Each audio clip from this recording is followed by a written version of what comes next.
The death of God is about the drying up of a horizon of meaning and of a whole form of human life. Where do we stand in the illusion it makes? What kind of space are we invited into? The material relations between people become social relations between things. When we look at toasters, corn, and TVs, we still, to a large extent, live in the interregnum between worlds, if you will, or between paradigms. Not many people in the history of the world have faced that.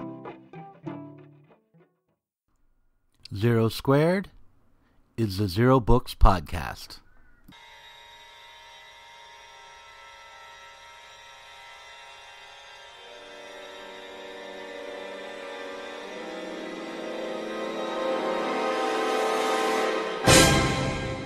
This week's Zero Books Podcast features a conversation with Comrade Communicator from the Intergalactic Workers League. A follower of Comrade High Commander, Comrade Communicator does media outreach work for this secretive leader, who is said to radiate such an intense amount of spiritual energy that he finds it necessary to hide himself from the masses. Posada Ism is an ideology or movement born out of the Fourth International and headed by a certain J. Posadist, who, per Wikipedia, tried to create a synthesis of Trotskyism and ufology. Posadist's most prominent thesis from this perspective was flying saucers, the process of matter and energy. Posadist believed that extraterrestrials visiting Earth in flying saucers must come from a socially and scientifically advanced civilization to master interplanetary travel, and that the working class should welcome the alien invaders as their liberators. This interview took place at the Left Forum. We launched Angela Nagel's book, Kill All Normies, and it has now reached #1 in online media and politics on Amazon. The book is basically out now, as people who pre-ordered have reported receiving their copies. Special thanks goes out to members of the Zero Books Club for their patience. We skipped a week there with the Inside Zero Books podcast, but this weekend you'll be invited to listen to the second half of last week's conversation with Chris Catrone of the Platypus Affiliated Society, and everyone should look forward to an upcoming podcast featuring a panel discussion on Kill All Normies. The music you're listening to right now is a theme from Close Encounters of the Third Kind. But in just a moment, you'll be listening to Comrade Communicator explaining his alien politics.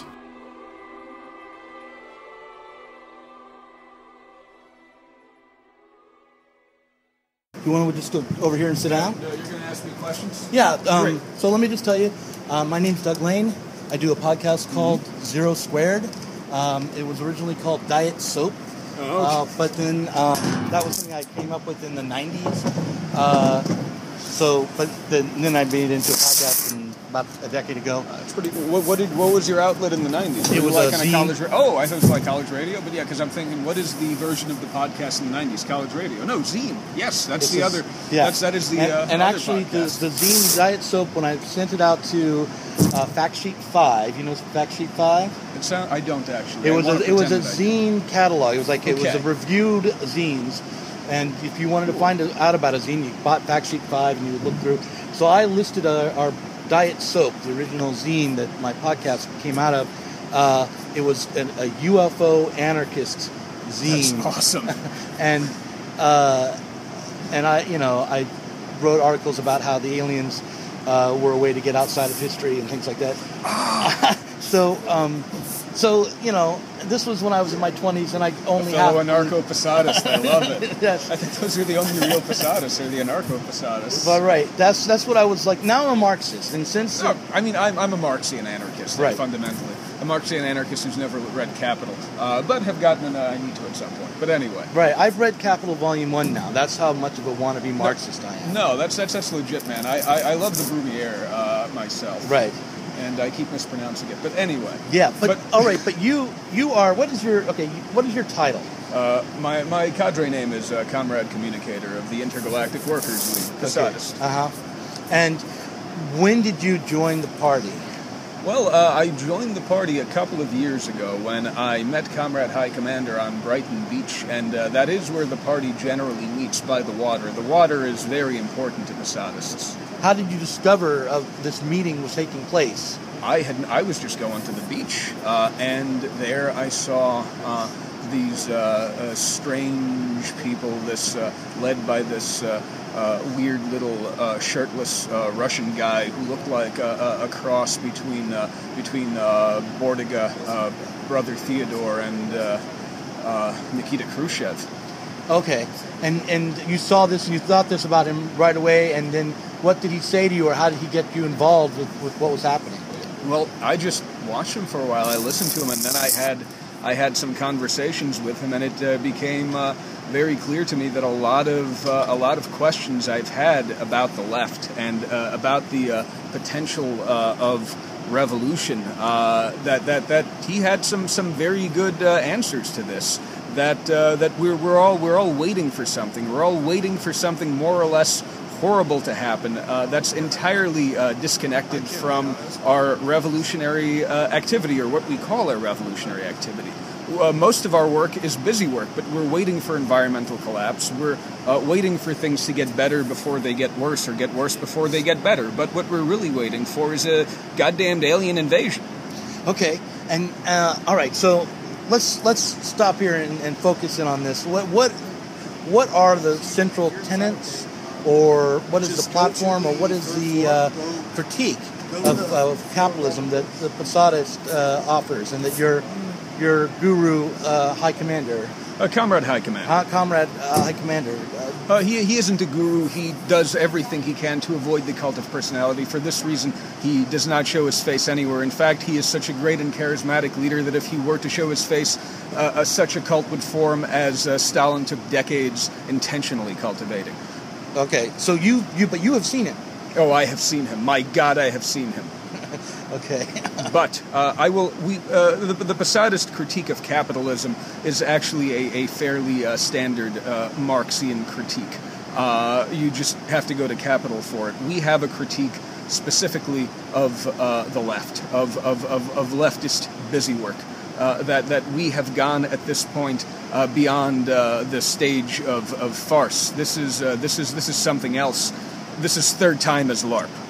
And pardon me, we believe the left is doing some things right. Okay. Go. And what we are doing right is that it's something that actually has been described as a pathology, as a kind of apocalyptic fatalism.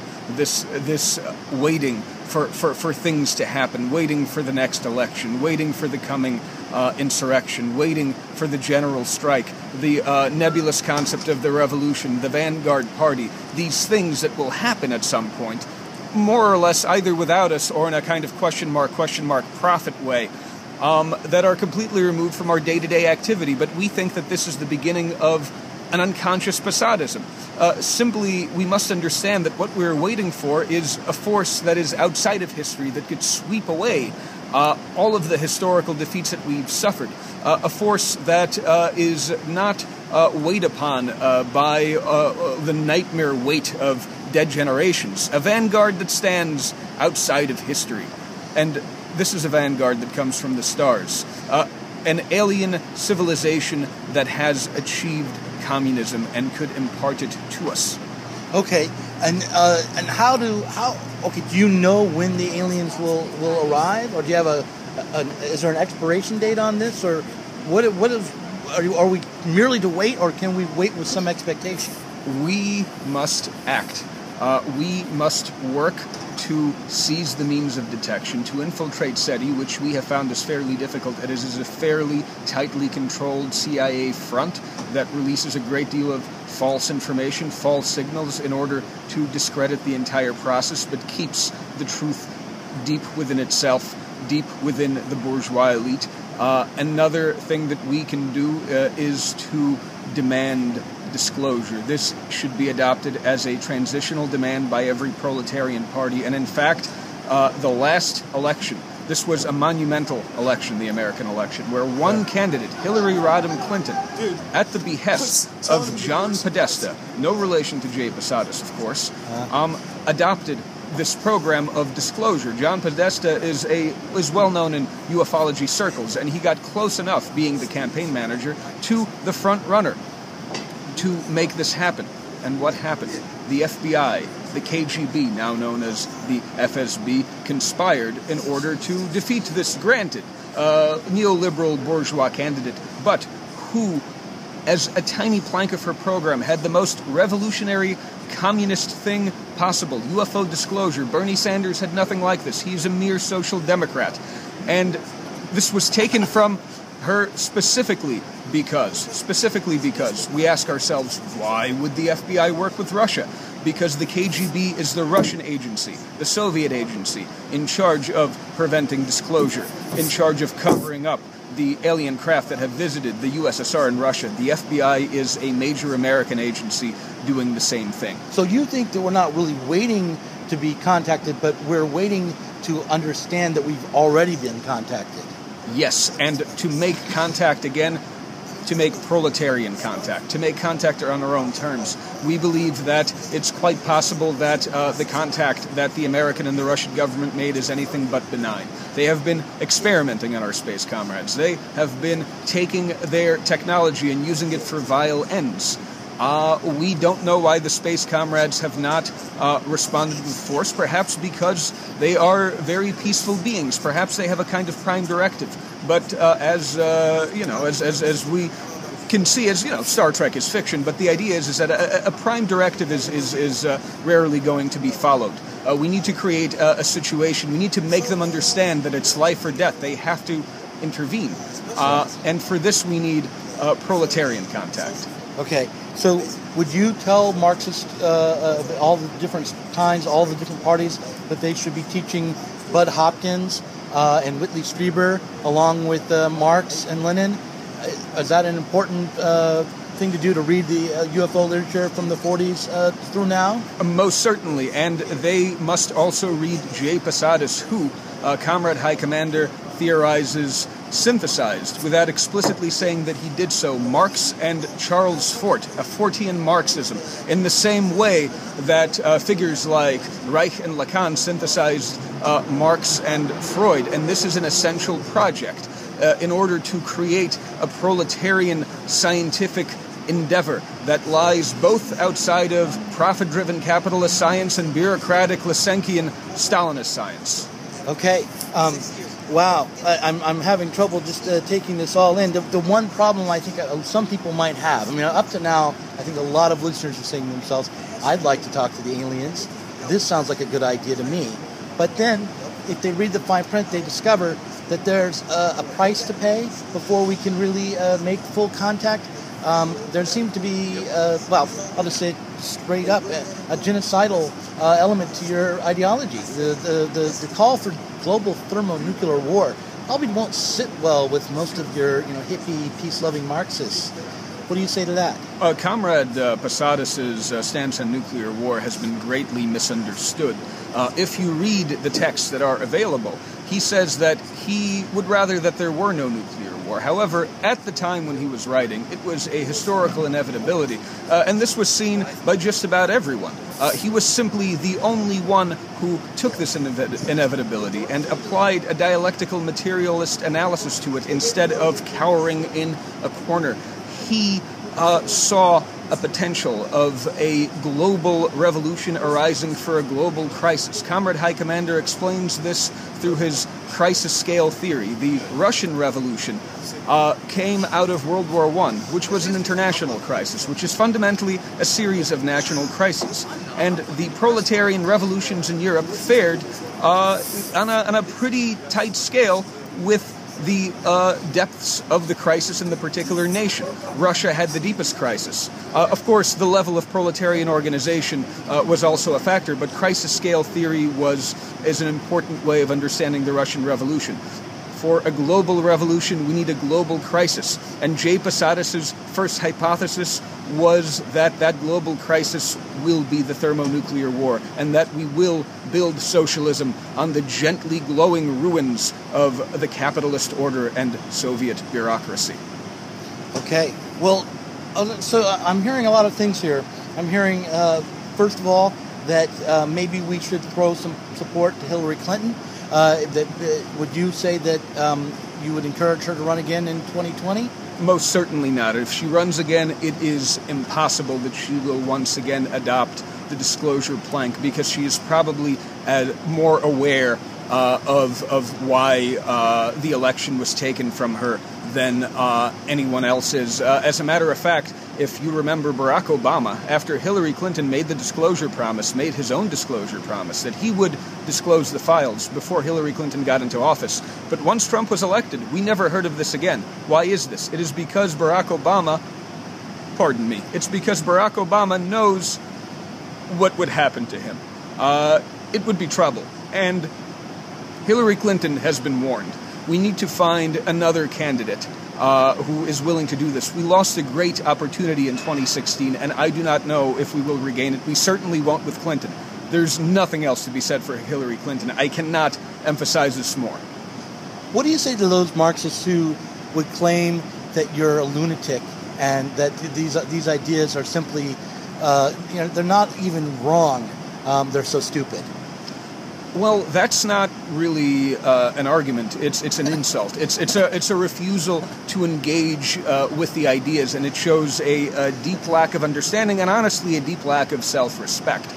These are unconscious Posadists. If they look at their day-to-day actions, and if they look at their supposed goals, they will recognize that at least our goals are connected to our actions, and our specific conception of revolution is at least theoretically feasible, whereas most Marxists today, as well as most anarchists, hardly have a conception of revolution. They just have the word and sometimes some academic jargon to obfuscate the fact that they can't even imagine what a revolution looks like and what might bring it. So you can say that for you, imagining a world after capitalism is just as easy as imagining the end of the world. In fact, they go together.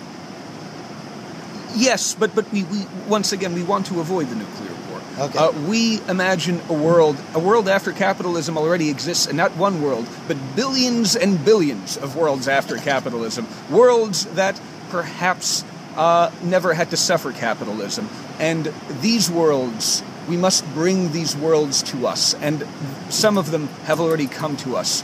We must call out for aid from these worlds after capitalism or without capitalism to create such a state of affairs on our own world. So I'm really almost sold here. I'm just a little concerned that it's possible that the aliens haven't visited. And what would you say to those people who would claim that the evidence for UFO contact is shaky at best, that maybe you're overstating the case, and that we might want to look somewhere closer to Earth for our solutions?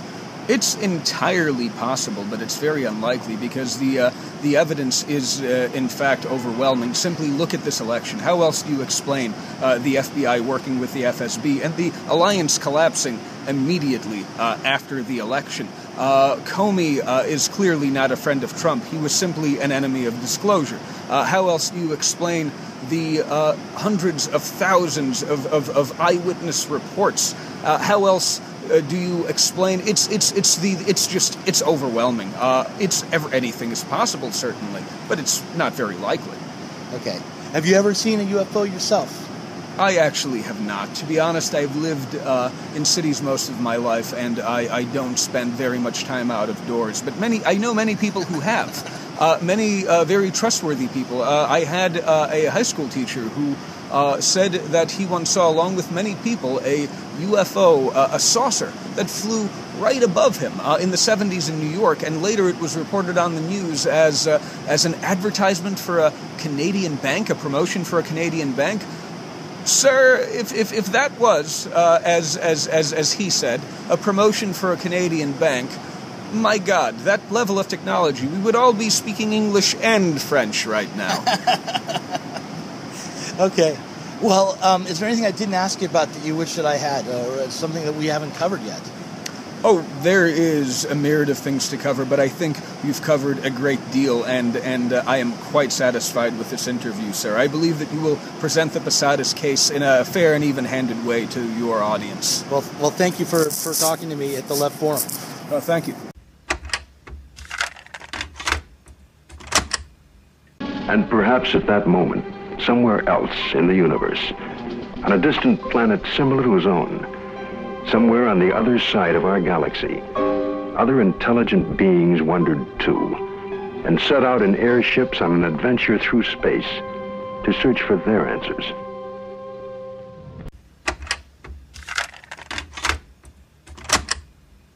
Okay. Or actually, do you want to do question? Yeah. How do you want to do this as Eugene and Comrade Communicator are two different people, or do you want to be real? Let's just be real. Okay, that's fine. I was just checking which one's more amusing. Okay. Too many layers. I'm sorry. I had to suggest. That's fine. I'll go along. I'll tell you why I want to do a real, because there's something to your art project that is sad to me and true, which is that we are, I've been through the left now for the last 9 years. I started out, an anarchist. I became a Marxist. I'm 46 years old. I was recently even involved with, Marxist reading groups and things, and I've had I've done the sectarian dance, and I feel very much after the election, especially, sort of at a loss. I felt like I was at a loss in 2008. That's why I started podcasting again under my old zine name, and I wanted to figure out why there had been an economic crisis. I felt like after 5 years I kind of had a good handle on that, but now I've realized that understanding capitalism and understanding why it goes into crisis and understanding Marx doesn't seem to deliver me to a political stance that makes sense. I don't have a revolutionary ambition that I can articulate as well as the Posadists can articulate theirs. So what do you hope to do with this project? And is there any chance that something like this, a satire, would actually help someone like me figure this out? I honestly don't know. Like this is when I talk to people seriously about this, I say that my tone is Swiftian in the sense that Swift actually hated the Irish poor, if you know what I mean. It is a very depressing and pessimistic project. I have some optimism about certain projects. I mean, I worked with the IWW. They do wonderful work, for example. There's a lot of great organizing that's happening. Yeah. And the depressing thing is, however, is that really none of what we do has the end point of communism. There's too much question mark before the prophet, as it were. Right. That's really what, I sometimes feel that it might be, I feel bad about doing this sometimes. I giggle to myself and then I start crying because it's kind of a mean joke, and I feel that people are doing a lot of good work. People are doing a lot of wonderful work, and I don't want to shit on it. That's the last thing I want to do. Right. And I feel bad if it comes off like I'm doing that. I think it's a way at the very least for us to laugh at ourselves, to look at how far away we are from even conceiving of how we can get to this better world. I mean, sometimes I think that getting to communism, getting to this better world, to this new society, is as easy as everyone just shrugging and saying, why the fuck are we doing this? Right. I mean, we talk about class interests, and that's a real thing, but communism is in the interest of the billionaires too. They'd be healthier. They would have less guilt. The ones that have a conscience, and the ones that don't have a conscience would not have to be conscienceless beings. Right. It's why. So sometimes I wonder, why don't we just look around and say, let's just drop the pretenses of this poisonous society and share in the abundance that is now technologically feasible? Why don't we why don't we have automation that reduces labor hours as opposed to automation that creates further immiseration and concentration of wealth? It makes no goddamn sense to me why. But why? What do you think it is? What is the stumbling block? Why is that demand for, say, fully automated luxury communism become an absurd Posadist position so easily? Because I think that the most absurd thing you can have in a patently ridiculous society is a reasonable demand. That's kind of like a flip answer, but I think that's basically it. I sometimes, and this is it was a stoned idea of mine, and this is very applicable here. I think that a technological base that is so advanced that it's indistinguishable from magic might require a materialism so advanced that it's indistinguishable from idealism, which is to say, fundamentally, we talk about these material conditions, but the only reason that capitalism persists is because people think they have to do it. Because people think they have to keep doing this. They have to keep relating to the material conditions in that way, because any alternative has been shut, because we've all been locked into a very dangerous and kind of tunnel vision-y game in terms of game theory, if you know what I mean. Right. It's the dead weight of all past generations on our tiny little primate brains. Right. So, yeah, I mean, you have to be right in a way. If we can't change society by changing what we want and what we do, then we can't change society, right? But then I also think that just not wanting to be capitalist anymore and thinking that there's another way to live isn't going to cut it. You have to actually create something new. You have to create some way of producing the world and reproducing yourself in the world that will not be based on exploitation, that will also further industrial production and further the kinds of real wealth generation that we experience as a byproduct of value production now. So I feel like that project of creating a positive replacement, a real new economy, is hard.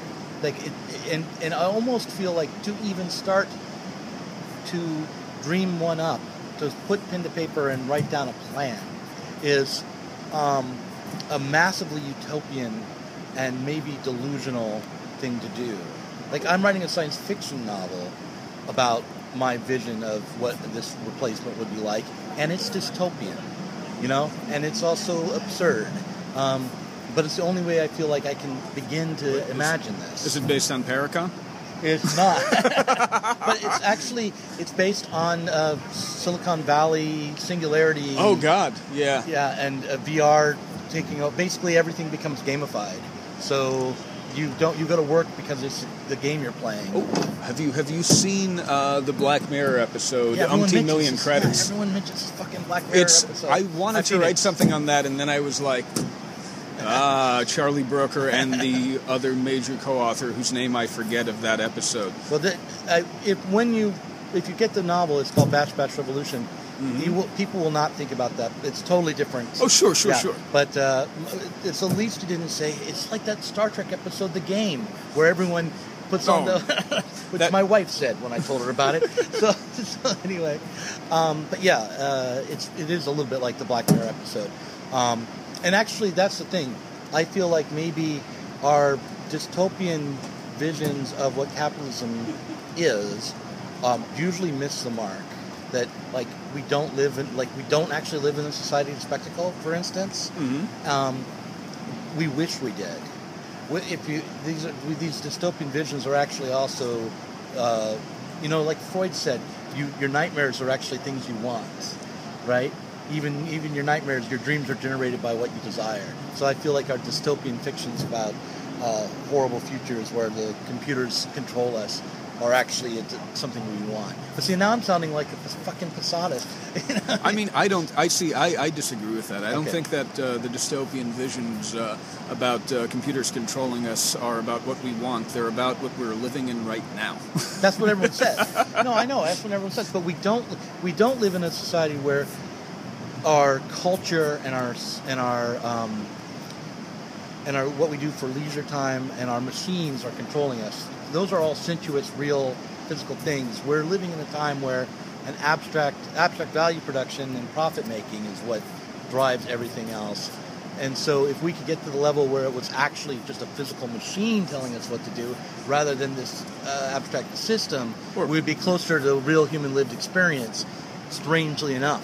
It's actually more alienating than the vision that we're having, is what I'm saying. That's an interesting thought. I mean, fundamentally, though, we are living right now, I guess, in a transitional society where the abstract machine controls our lives in a broad way, but in a very narrow, direct way, our desires and our pleasure gratification instincts are tied into these machines that are themselves entirely controlled by this bigger abstract social machine. And I think there will always be a social machine controlling these machines. I think the best dystopian science fiction points to the social machine controlling the physical machine. Right. Yeah. But I just think we need a better social machine. We need a better one than we have.